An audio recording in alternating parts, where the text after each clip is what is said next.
Looks like a lot of other visitors have also come to catch a glimpse of the Sky Splitter.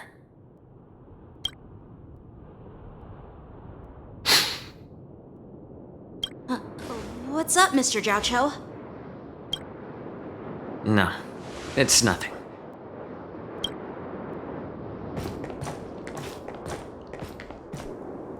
Do you see that airship in the distance? That's the Sky Splitter, the venue for the war dance ceremony. It doesn't look all that impressive from this distance. The Sky Splitter is actually a decommissioned Luofu military vessel. People aren't allowed on board until the war dance officially commences.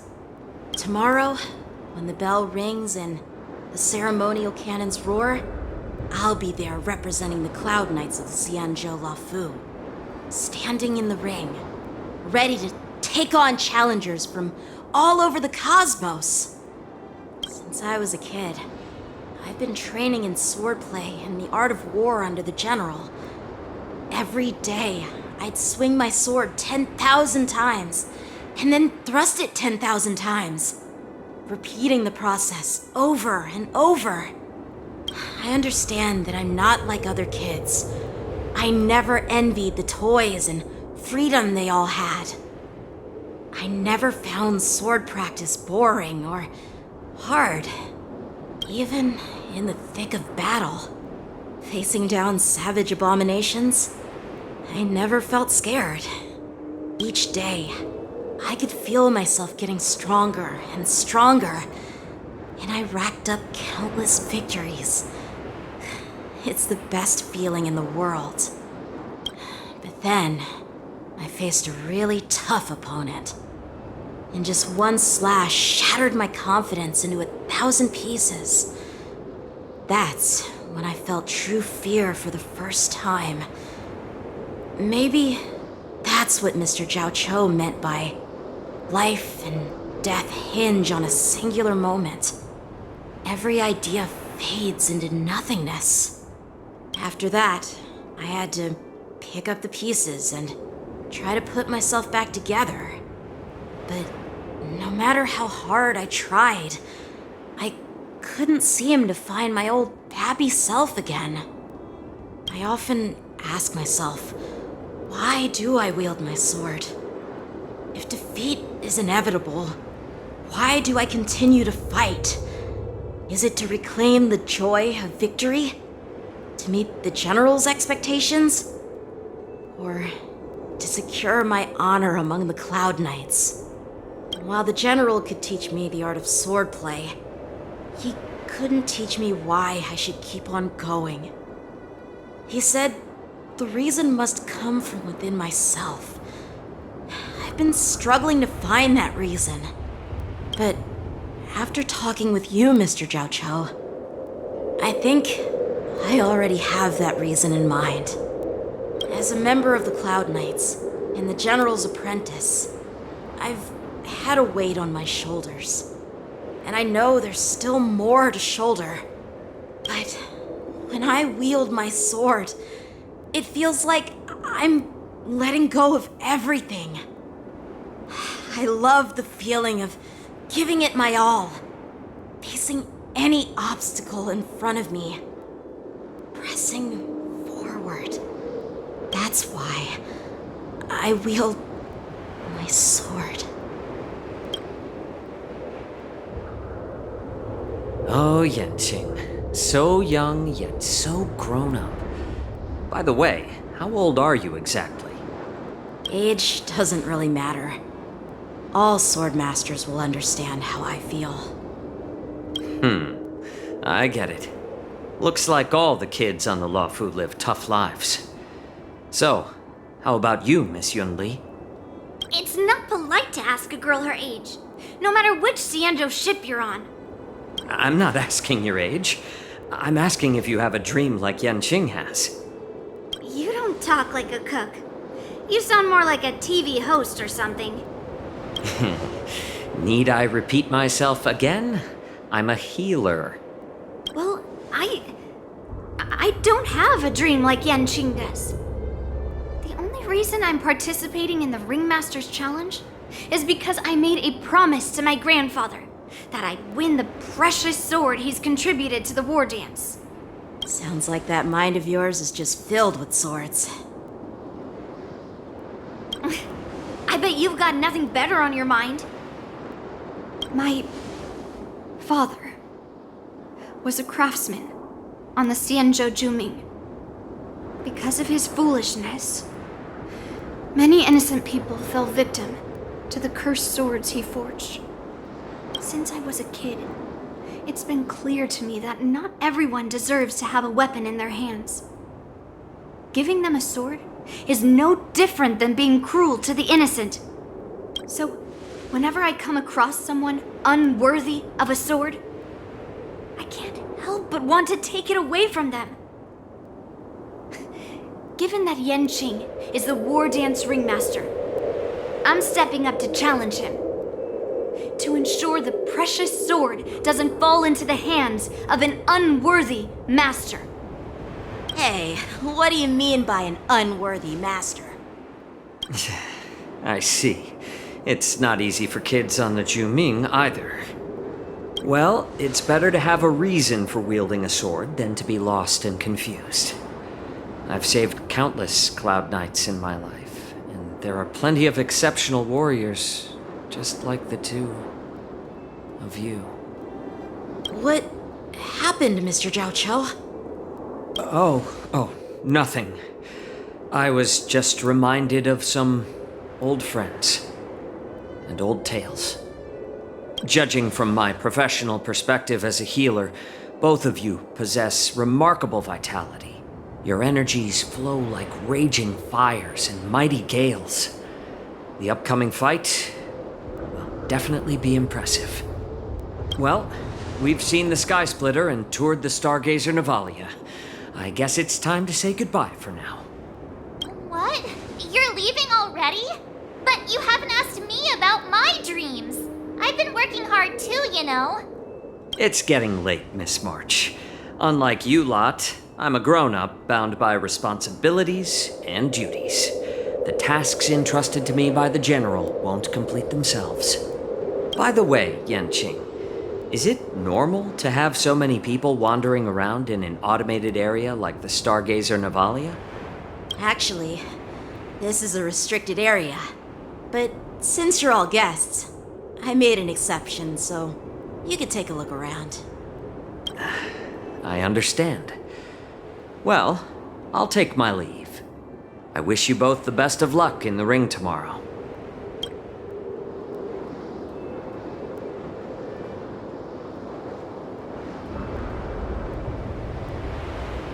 Seriously? I just spent so much time thinking about my dream, but he didn't even ask me.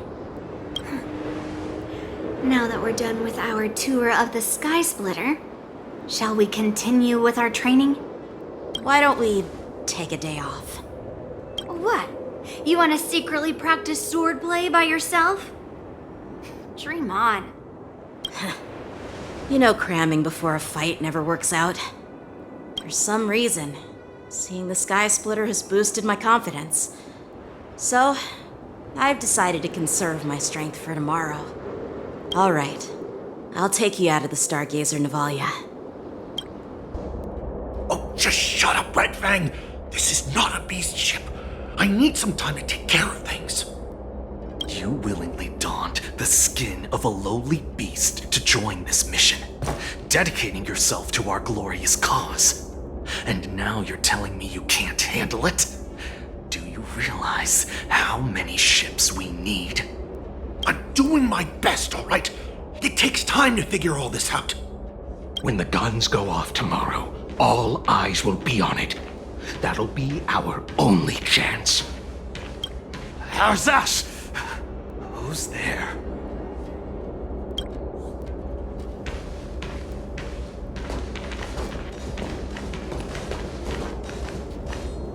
Who are you guys? An impromptu inspection. Why are there outsiders loitering in Stargazer Navalia? And a bunch of kids at that. Hey, kids, Didn't your parents ever tell you to stay away from the Stargazer Navalia? I know it's an automated facility, but it doesn't mean you can just break in and do what you want. First of all, I'm an adult. Second, I didn't just break in. Yeah, we flew here on a star skiff. Like, whoosh! Well, I'm not trying to tell you off, but this place is off limits to the public, you know? Big sis, let's go. I want to play in Ever Hunt Planes. Huh? Ever hunt planes? Yeah, sure. Big Sis will take you there.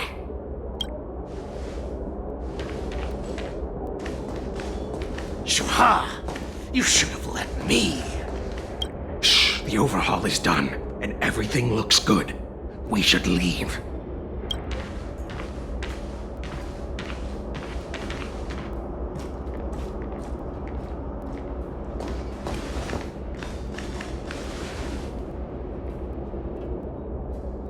Could you repeat what you just said, YANQING? What did I say? Big sis, let's go. I want to play in Ever Hunt Planes. Come on. Can't you read the room? Something is definitely off about the 3 people we just met. Yeah, anyone could see that. I just wanted to hear you say it again. That pink-haired fox tried to say something. I'm pretty sure he sensed something fishy. Since he's not familiar with this place, he just dropped us a hint. But you didn't seem to be paying attention at all. I knew that from the beginning.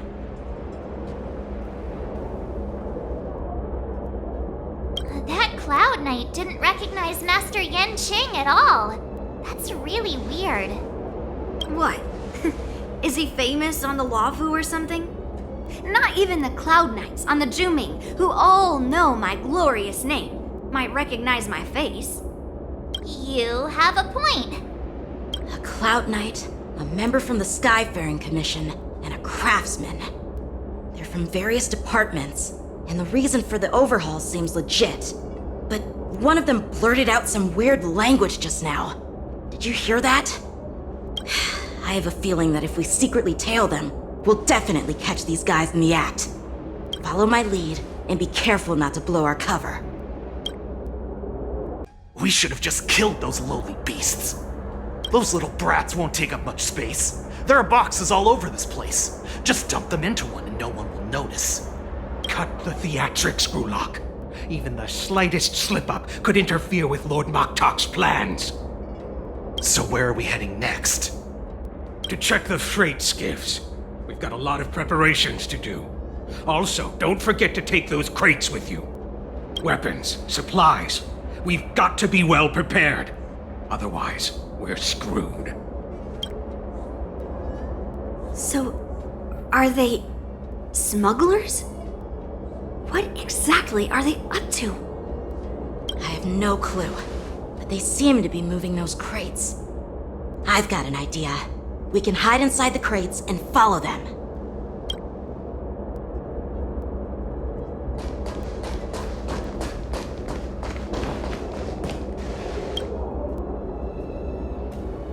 Ugh, it's so cramped in here. I can hardly breathe. Just hang in there.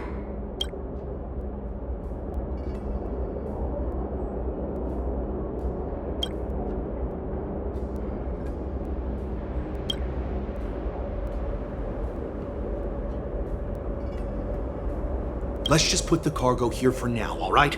Then we'll move on to inspect the ships. Lord Moktok said that as soon as we're done, we're to board the freight skiff and leave this place. Don't worry, I've changed the shipping schedule. You two, come with me. Is it just me? I keep smelling that stench of lowly beasts everywhere we go. Don't be so paranoid. Looks like they're planning to escape on the skiffs in Stargazer Navalia. They keep talking about their plans, but where do they come from? And what do they want to do on the Xianzhou? They're definitely up to something bad. Wait, they disappeared. Let's catch up to them. What are they up to? They're all wearing official uniforms, but I'm pretty sure they're not members of the Skyfaring Commission, the Artisanship Commission, or the Cloud Knights. This is way too suspicious. Never mind who they are. Let's just film them. That way, if they do anything bad, we'll have solid evidence against them. Look at this. A freight star skiff with enough room to fit at least 20 of my men. I'll let the others know and have them prepare more star skiffs. Once we're past the checkpoint, there will be beast ships waiting for us. Lord Moktok is ready. The revival of our ancient bloodline all hinges on this operation. What did he just say? Beast ships?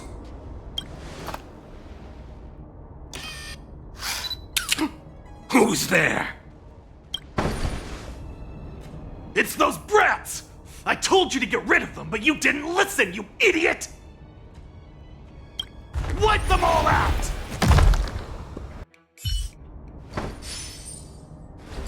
How is this possible? How did these Foxians change their appearances like that? They're not Foxians at all. They revealed their true form. They're Borisin, just like the bandits I defeated on the IPC ship. Wait, that means...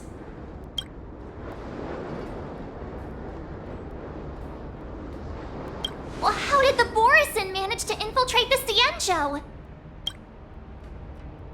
It's not just a simple disguise of wearing our clothing and shaving their whiskers. They're somehow able to alter their appearance to be indistinguishable from Foxians. They even have official IDs for the Skyfaring Commission, the Artisanship Commission, and even the Cloud Knights? Let me check this fake Cloud Knight's tag. Maybe it'll give us some clues. Lujun, an officer of the Patrol Defense Squad? Wait! What's the matter? I encountered a patrol officer named Lujun before. It was a few weeks ago, when we were transporting the Borisin prisoners. If they can forge official identities and move around the Cienjo without raising suspicion... Oh no, this is bad. Even worse. If you find one cockroach on the Express, it usually means... There are more Borisin hiding on the Cienjo. I bet their plan is much bigger than just stealing information. We've got to report this to the Seat of Divine Foresight.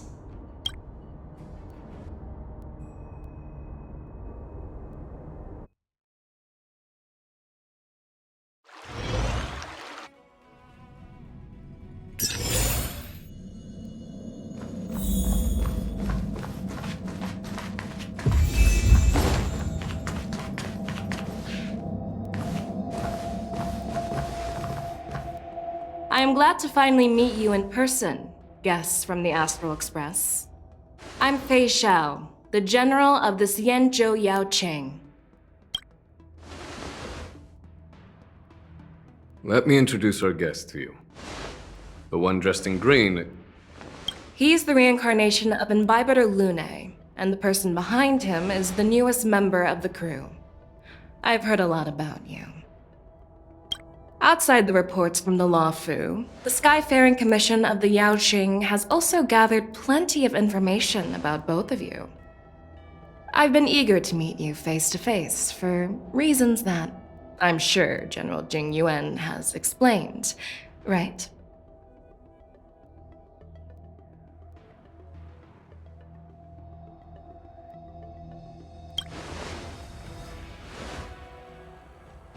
Straight to the point.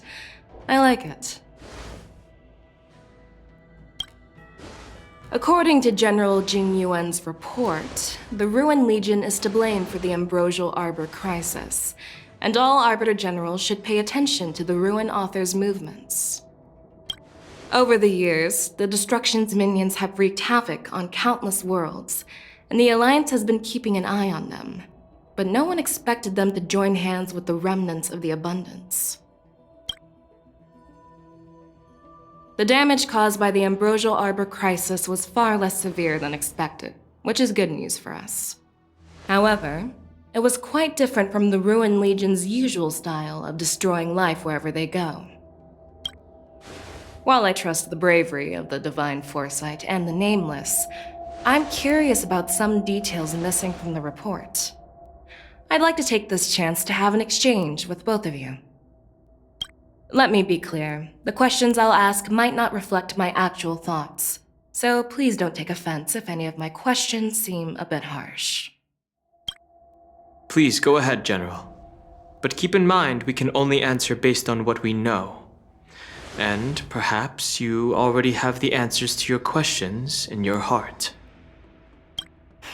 You have a clever tongue. I like it. Oh, it seems that your answers have addressed all my questions. Generals, I am finished with my questioning. So, what do you think, General Fei Shao? Have the doubts in the report been cleared up? The two Nameless have been honest in their answers. Even though there are some tricky details, my intuition tells me there is nothing wrong. However, the 3 questions I posed earlier were not just for the Nameless, but for you too, General Jing Yuan. First, the disciples of Sanctus Medicus grew uninterrupted on the Law Fu, yet the 6 charioteers were not aware of it. That was a dereliction of duty.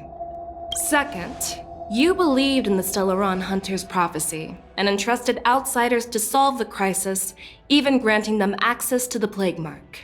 That was a dereliction of responsibility. Third, you insist on holding the war dance right after the Ambrosial Arbor crisis, putting the Lawfu back in the spotlight. That is a dereliction of wisdom. Merlin's Claw. Is this your line of thinking? Or the Ten Lords? From the moment I walked in, I made it clear that the questions I'd ask might not reflect my actual thoughts. The disciples of Sanctus Medicus were deeply rooted and had been plotting for a long time. I admit it was my negligence for not noticing it earlier. As for the Stellaron Hunter's prophecy, I didn't believe all of it, but in the end, the Law Fu did survive the Ambrosial Arbor crisis. So, I think it's safe to say that Elio's prophecy about the future holds some merit. And as for the war dance, do you think I'm unaware of the risks? However, risks can also be opportunities. The Law Fu has lain low for too long.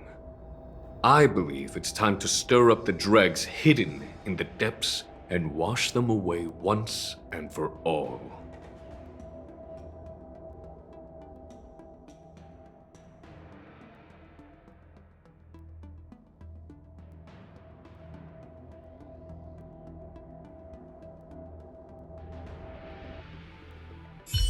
Well, it appears that you are still unable to give explanations for several details about how the Nameless got involved in the Ambrosial Arbor crisis. Generals, I am finished with my questioning. So, what do you think? The tune, however. First, the disciple. Second, third, you Merlin's Claw. From the moment I walked in, The disciples of... As for the Stellaron and as for the war dance, do you think I'm unaware of the risks? However, risks can also be opportunities. The Law Fu has lain low for too long. I believe it's time to stir up the dregs hidden in the depths and wash them away once and for all. just as I expected from our sophisticated divine foresight. You have a way with words. I like it. But, unfortunately, ever since the report was submitted, the Alliance has been filled with rumors and speculation. Even within the Lawfu, there are people accusing you of neglecting your duties, resulting in the Ambrosial Arbor's resurrection. So what are your thoughts on all of this, General Fei Shao? As a fellow Arbiter General, I fully understand the difficulties of this position. Personally, I think all these rumors are meaningless drivel. Across the sea of stars, the Divine Foresight knows better than anyone else what happened on the Luofu and the meaning behind it. Just as what happened on the Xianzhou Yaoqing recently. You mean the Xianzhou Yaoqing is also... The scouts of the Verdant Knights have sent back reports that Borisin are making trouble again. The Borisin packs that were once divided and scattered have started swallowing each other up, forming larger and larger packs. Moreover, there's an entity named Mongoose behind it all. An entity? According to the report, this entity isn't actually a Borisin. It's a woman claiming to be the messenger of the Master of Immortality. She's described as having 12 faces and 12 pairs of fangs, as cruel as poison and as elusive as quicksand. The Borisin believe she'll give them a chance to rise again. That's Ventilia. That's right. You're lucky that I'm the one who came this time. If it were the Patina Justice or the Seer Strategist, this conversation might not be so friendly. I've always had faith in my instincts, so I don't doubt your good intentions. But the Alliance has its fair share of questions and doubts about the Luofu. So, my plan is to come up with an acceptable answer to satisfy the Alliance. What's in this plan, General Fei Shao? General Jing Yuan, you already know what has to be done. But since you don't want to be the bad guy, I'll take care of it for you. You need the final word from the Ten Lords Commission to quell any doubts. And for that, I'll have to ask the two Nameless to visit the Shackling prison. No, I'm not imprisoning you. While you're there, I'll ask a judge in the Ten Lords Commission's Interrogation Division to record a detailed testimony with the karmic mirror from both of you. We'll fill in the gaps that weren't covered in the report and silence any protests within the Alliance. I'm okay with that. Your willingness to help is truly heartwarming, youngsters. Then, as the Merlin's Claw requests...